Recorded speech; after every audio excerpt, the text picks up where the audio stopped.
Hi, everyone, and welcome to another episode of Read and Write with Natasha. My guest today is John Dedeikas, who's a journalist who spent 45 years in the newsroom, 25 of them at CNN, where he was a senior copy editor on the Situation Room with Wolf Blitzer. Before that, he was a White House correspondent during the Reagan years and once sat across from interview subjects ranging from Jimmy Carter to Alfred Hitchcock. Today, he's the author of 6 mystery suspense novels, a manuscript editor, and a writing coach. John, welcome to the show.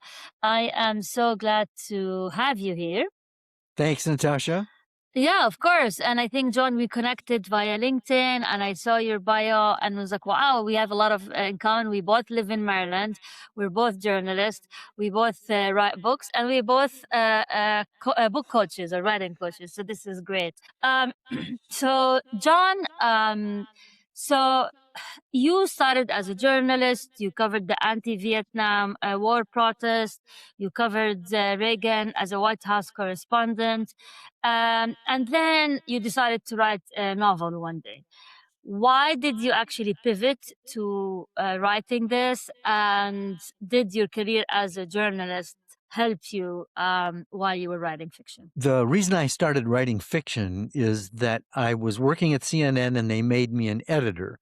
And that was tedious because it was fault finding. It wasn't particularly creative. And so I needed a creative outlet. And so I taught myself how to write fiction. I know a lot of people would say, well, you lurked at CNN, so you were writing fiction all the time. Well, not really, but so that's why I started writing fiction. And I think that being a journalist actually did help because as a journalist, you only have so much real estate. You only have so much time. You only have so much space to tell a story. And so you have to be succinct and you have to be efficient and you have to be willing to work under deadlines. So I think that a lot of that background prepared me for being able to write fiction. One of the things, though, that was an impediment is that journalists really try to take their own selves out of a story. You're not really supposed to be part of the story. It's supposed to be just the facts. And good fiction is going to be, you're going to have that you're going to be able to make things up. And I think that it's important to be able to get into the emotional life of your characters. And as journalists, that for me, that was a stretch because I'm used to keeping myself out of it. And so I had to give my permission and get comfortable with the emotions surrounding my fictional characters. So, I think, but in the long run, I think journalism prepared me well for writing fiction.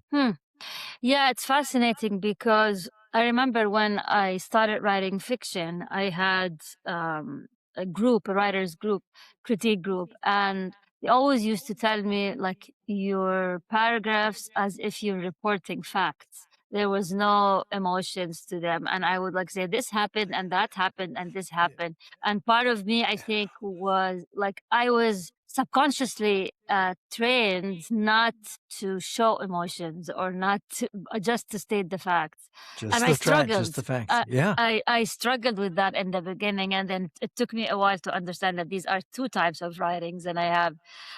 Did you have the same struggles when you first started writing your fiction books? I did, and some of my clients are journalists or former journalists, and so I've had to point out to them that they need to be able to, get more into the emotional life of their characters. So, it was a struggle for me. In my first novel, it went through like 14 major drafts and 39 agents before, I was able to finally find a home for the manuscript. Who's your publisher now? My main publisher is Speaking Volumes. It's a small independent house. They publish about, I think, 40 books a year, something like that.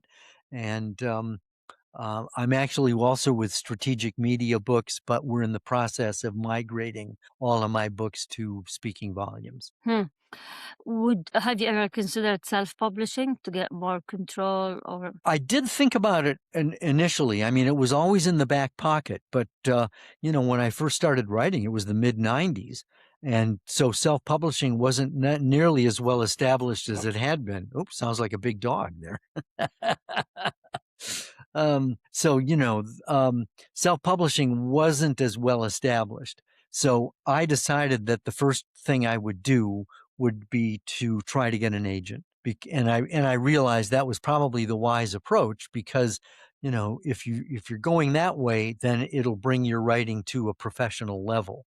And self-publishing was always a fallback, but I was fortunate that before I ran out of agents to pitch, I found an agent that didn't know me, wasn't related to me, didn't have to, accept my manuscript. And that was the shot in the arm that I needed. So since then, self-publishing has become much more well established. There are also hybrid publishers that will, you can pay for extra services, your book cover, your editing, your marketing, you pay extra for that, but it's still under the umbrella of self-publishing. And you do have more control, but you're also you are your the success is going to be based entirely on your own ability to market and manage the business. So you published 6 books, and 6 books in the span of how many years? 20. 20 years. I have procrastination nailed. Okay. So it took you like what? 2 books a year, probably one book every 2 years or so. It's not bad. It's not bad. No, I'm not. I'm not ashamed. Okay. And how are you marketing these books, and are they still selling? Because writing the book is something, but marketing the book is a whole beast. And how are you doing with the marketing part of it? I was very fortunate because my very first publisher, Arcabooks, they went out of business at the beginning of COVID, but Bob Jelinas was the publisher, and he did a really good job of helping his authors to learn marketing. And so probably the best thing I learned was to gather email addresses because Mm, that's your fan base. And it yeah. doesn't cost you anything to build relationships and build a Rolodex of contacts. And so over the course of the last 20 years, I probably got about, I don't know, 5,000 emails. And, Mm, these are, I mean, I can't say that I've sold to everyone, but these are potential book buyers.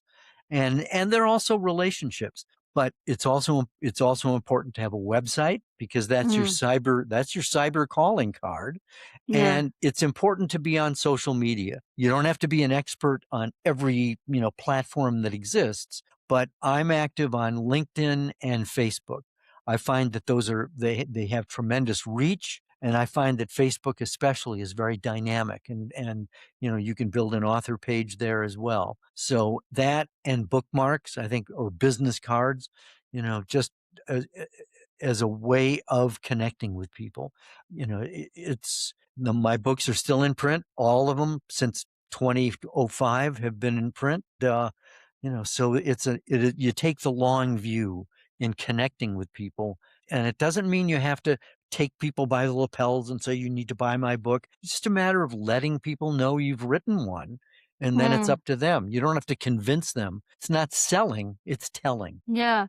Yeah. I mean, I agree with you on LinkedIn specifically. Again, this is how we met, and I'm pretty active on LinkedIn. I'm also very active on Substack.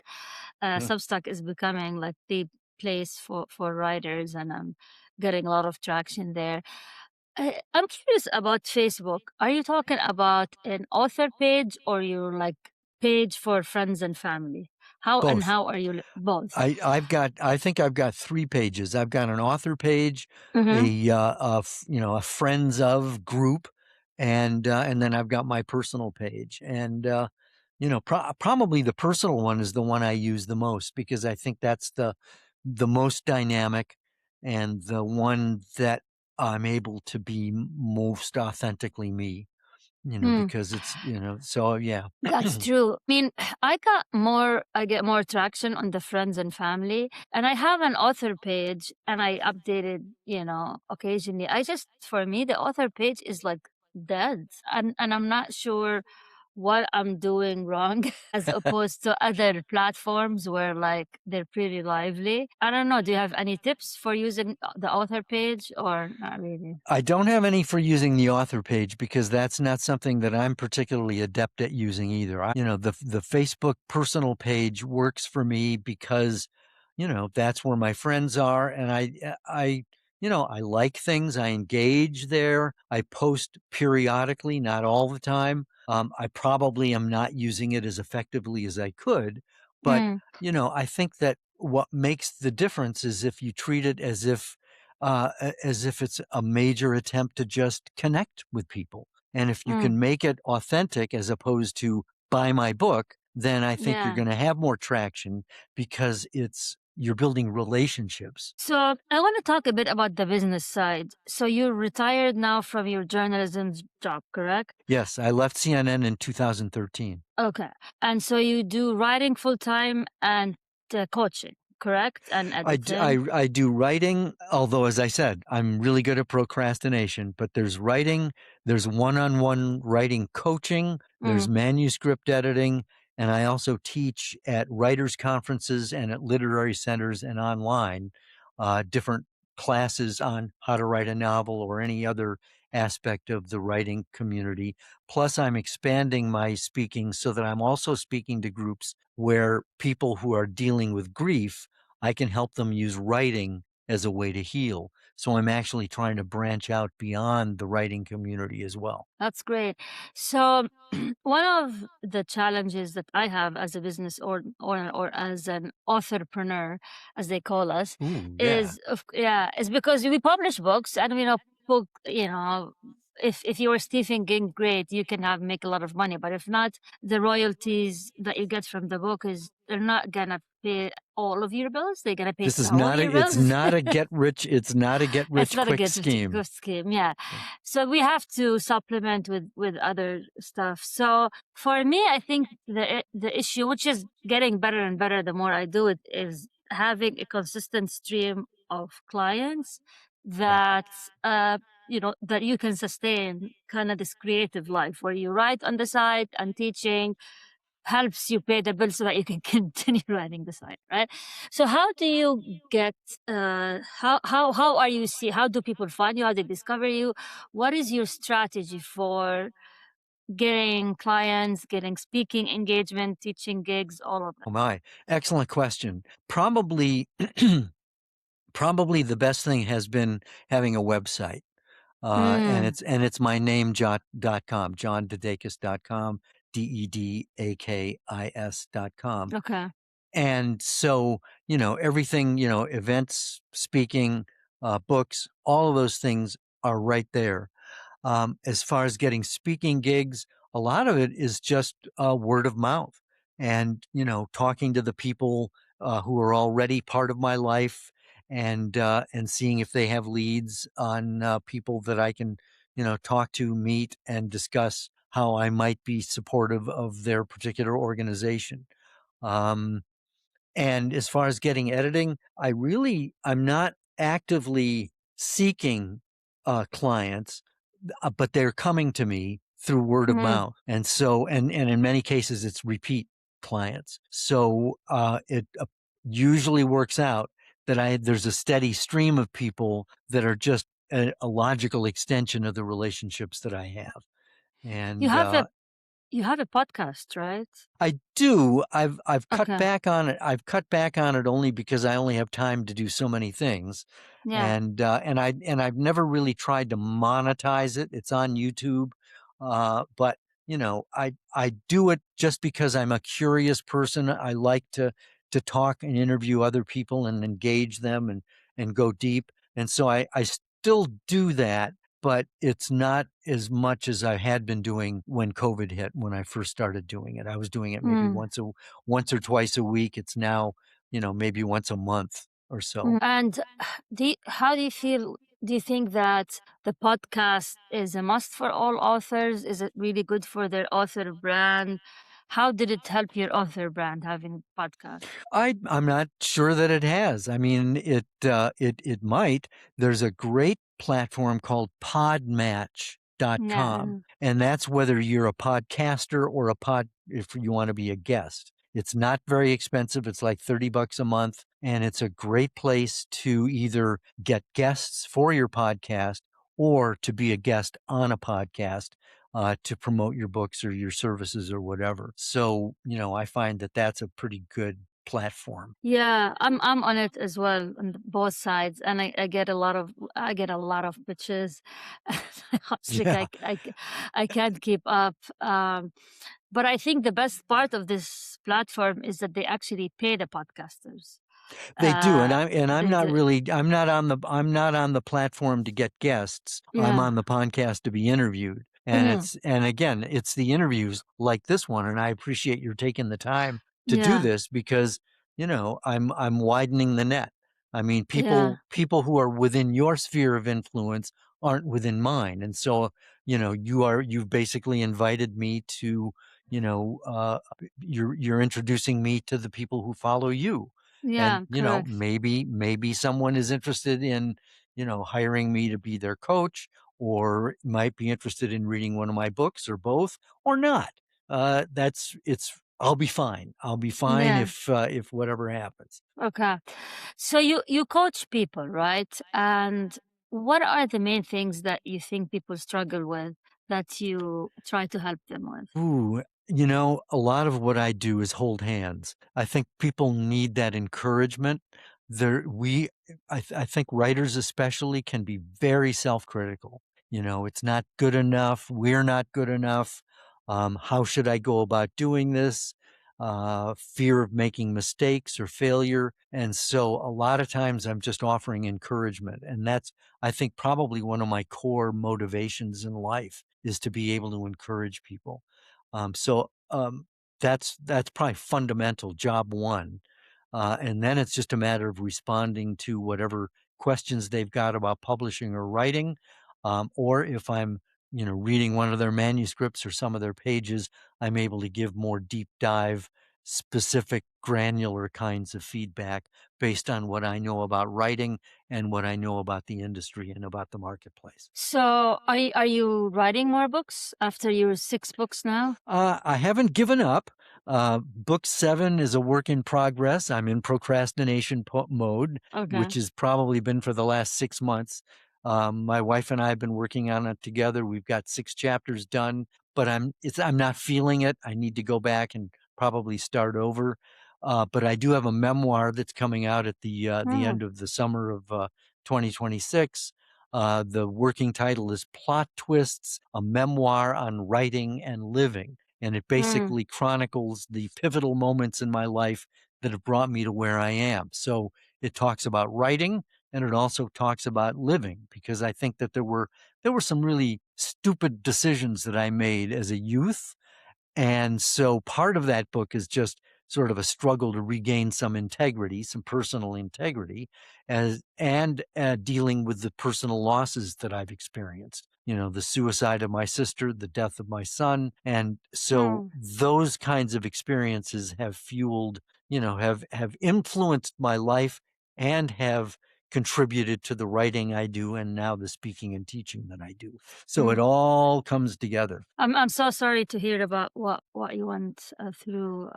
So what is your day to day like? I'm just I curious. As highly recommend retirement. Okay, And tell me. I have maybe 10 years left before I retire. So okay, well, here's what to look forward to. I mean, I okay. worked overnights at CNN for like 17 years, so my body is bludgeoned into submission. I only need about 5 hours of sleep. And so, my wife and I go to bed somewhere around 10 o'clock or so, and I'm awake at 2 o'clock or 3. And instead of tossing and turning and going, well, it's too early to get up, my body is saying, dude, you've got stuff to do. And so I get up without an alarm. I come down here, I read, I answer emails. This is when I do my writing. It's quiet. I journal Mm, every day. And then Cindy's ready for coffee about 8. And then we hang out upstairs and we, read the paper. We read Heather Cox Richardson, she's a historian who ties the politics and the news of the day to history. We do the New York Times puzzles. We oh, that's talk. nice. Yeah. So I hang out with her most of the rest of the morning, and then I work on whatever project I'm working on, either editing someone's manuscript or, pitching someone to see if I can speak at their event. And then we end the day at 7 o'clock. We have dinner together, watch something on TV, a series that's streaming, or watch a movie, have some popcorn, and call it a day. So it's wonderful because Cindy and I have been together almost 48 years, and these last years have been excellent because we're really spending quality time together. I get to do what I love to do, but I get to be with who I love. That's so sweet. Yeah. I'm glad to hear it. 41. Wow. Okay. So you're working on a book. You mentioned pitching to get speaking engagements. One of the things that I've been trying to do more this year is to get more speaking engagement. And I'm sure people who are listening, they would like to know your secret is how do you become more visible, and how do you get these speaking, like I have this dream of like every 3 months I'll be in an international conference like speaking about this and that. And some people actually do that, but how do you do that, and how This often do you get to speak that? Yeah. Well, it's growing, and I'll tell you, this is the first time I've actually talked publicly about this. But Okay. probably within the last year, I took something called the Speaker Lab. It's run Okay. by a guy named Grant Baldwin, Okay. Baldwin, and he's written a book called The Successful Speaker. Okay. And it's not so much how to talk or how to speak in front of a crowd, but it does cover those kinds of things. But probably the best advice I got through this speaker lab thing, which is also covered in his book, is learning how to prospect for gigs. It's important to know what your message is and who Okay. your audience is. And then Okay. it's a matter of finding the people who are the deciders, the people who are looking for content, looking for people who are experts to speak to their organization. And so a lot of that time then goes in identifying, people to pitch and working what they call warm leads. It's not like you're Hmm. necessarily having to do cold calls, going after someone, who doesn't even know who you are. Instead, you're talking to people, who are already part of your life, but who know people who can, and then Hmm. they can make the introduction. So, in a sense, your first speaking job is talking to a person who's a decider. You set up a get acquainted Zoom, 10-minute Zoom, and tell them what you do and see if there's any way that you might be useful for their organization. So that's the how to. And, you know, I've just started to put it into place, and I'm already starting to get some, keynote speaking gigs Oh, wow. around the country and even abroad. Where are you speaking next? I'm going to be the keynote speaker at the Bereaved Parents of the USA gathering in Pittsburgh in July. Okay. I'm going to be leading a writing workshop at the Compassionate Friends Conference in Baltimore later this year. I'm going to be involved in the International Death, Grief, and Bereavement Conference at the University of Wisconsin in La Crosse in another few weeks. This is mostly a gathering of psychologists. And so I'll be moderating a panel discussion on grief and masculinity, and also teaching a workshop on writing as a way to heal. So these are Hmm. some things that have already started to come together based on the efforts that I've put in finding things. Fascinating. Are you on Substack? I have a Substack account, but I haven't decided how to use that yet. I get a Yeah. lot of Substack mailings, and Okay. some are very engaging. I know you can monetize it, but I've been holding back because I'm still not sure how best Mm. to utilize it. So, Yeah. maybe every now and then I'll restack something, and I know I have a few followers, but I haven't taken the time yet to use it to its fullest. It's a whole investment. Honestly, I It's a spend a lot time of time. it's a time Yeah. investment, right? Yeah, I spend a lot of time on it. But it pays off. I mean, I met amazing people. I got new clients. I sold books. It's great. I love it. Um, okay. And the question of the hour, the big Uh-oh. elephant is, Uh-oh. A- is AI. And are you using AI? Which camp are you in? It's a very contentious debate. There's a lot of people who hate people who use AI. They call them out. Others are very vocal about using AI in the even in their fiction, like Joanna Penn, who runs the podcast The Creative Penn, and others, I will never ever use AI. You know, they steal people's work. Blah, blah, blah. So where do you stand? And Oh, no judgment, whatever, whatever. sure. No, I Yeah. appreciate the look. It is here to stay. Okay. And I'm probably an AI agnostic in the Okay. sense that I know the upside and the downside, and there Okay. there are plenty of downsides. So let me Okay. start there. First, Okay. it is a major suck on our resources. You know, it takes a tremendous Energy. amount of Yeah. space and energy to fuel Yeah. something like this. Yeah. Also, there are really no guardrails right now. It's the Wild West. And I Yeah. think probably one of the things that I find the most offensive and dangerous and outrageous is that AI can be, and this is especially dangerous for teenagers and young adults who may feel lonely or in any way vulnerable. They can use AI as a companion. And there are instances where AI has actually talked them into committing suicide. Yeah. And I read so about those. Yeah. right. And so I think that is probably the most nefarious thing that can happen with AI right now. It is certainly contentious in the voiceover community. It's taking jobs away from real people who are narrating books. It is pirating copyrighted material and it's training, using it to train, using stolen material to train, future versions of AI. That said, uh, it's amazing at being able to take vast amounts of information and summarize it. I have used it to create a dust jacket blurb, the dust jacket copy. Um, if you are ever thinking of writing a book using AI, don't. Uh, for two reasons. One, the book will suck. It'll just Yeah. suck. Also. But B, if you're thinking of getting traditionally published, you will have to lie in order to get picked up because you will have to stipulate to an agent or a publisher that your book was not created using AI. And so that's one of the things that they're doing to guard against having that happen. I think that AI can be useful as a resource, as a research tool, or maybe a brainstorming tool. It's like talking to anybody and saying, well, I've got an idea for this. What do you think of that? Brainstorming. Research, as long as you get, if you can get your sources and be able to confirm that this is a legitimate source and that the information is really out there, because AI can make things up.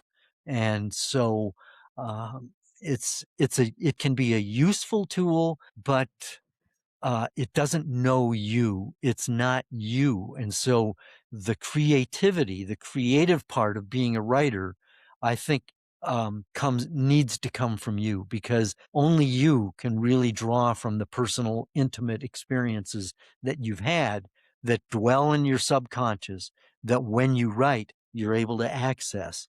And because I teach classes, AI does come up, and I've experimented using AI. I'll say this one more thing, and I'm probably going off on a tangent, but I was asked to write a short story for an anthology, and I hadn't written a short story in 40 years, and I wasn't any good at it. So I gave AI the parameters. I want it to be, this number of words, this character, this title, this is the topic, do it. And in an instant, it spit it out, and it sucked. It was terrible. I knew instinctively that I could do better, and I Yeah. did. But I learned about AI by trying AI. And so to sum it up, I am for it within limits, but I am very skeptical of it. And I think we need to be very careful and discerning when it comes to Mm. using it. Okay. Have you ever caught any of your students cheating or using AI? Well, I mean, I have not come across any clients who've used AI. And if I were a teacher, I mean, I used to teach journalism. I would probably have them write their stories in class, without being able to, use a computer, or at least not use be online. I know that there are programs that can help just discern whether it's AI. I'm not sure about that. I know teachers who are vexed by the dangers of AI, especially if you're an English teacher. But I think one way around it is just have the student write in class, and that way you can also get a benchmark of how that student communicates. Because if they then use AI, you're going to know right away this is way better than they can do. You know what I mean? Yeah, that's true. All right. So, John, how can people reach you, buy your books, hire you as a coach? What's the best way to reach you? Best way is my website, johndedeikas.com, JOHN, D as in dog E, D as in dog A, KIS as in Sam, johndedeikas.com. Great. Well, thank you very much for your time, John. This has been wonderful, enlightening, and very informative. And for anyone who's listening or watching, thank you for joining us for another episode of Read and Write with Natasha. And until we meet again.